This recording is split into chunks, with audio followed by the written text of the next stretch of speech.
We are September 2025 as I record this and release it. We all know, unless we've had our head in the sand, that things have been politically crazy. I've been trying to think about this for the last 10 plus years, longer than that, I know.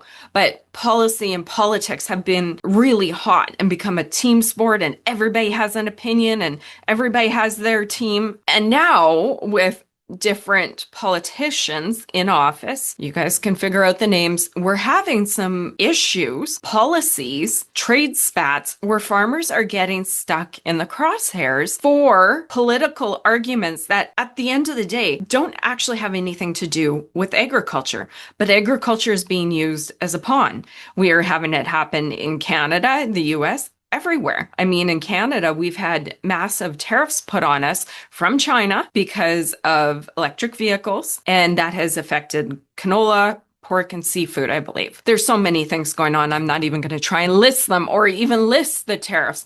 And in the US, similar things have happened. Soybeans, corn, trade wars with Canada, China. Again, so much to list. But here's the thing. As farmers and business owners, I think you automatically know that if you are going to step out and be a business owner, you're accepting your lion's share of uncertainty and risk. Otherwise, I think we'd all just go get a job, clock in, clock out, and come home. But we have a love of the land, a love of the animals, a love of the freedom, grit, and grace that is needed to farm, and the ability to pass it from generation to generation. Not getting romantic, and I don't need to sell you on it, because if you're a farmer, you understand. But the thing I think that have farmers at the end of their line, so to speak, at ultimate frustration, aside from getting pinched all the time, is rising costs, and then our commodity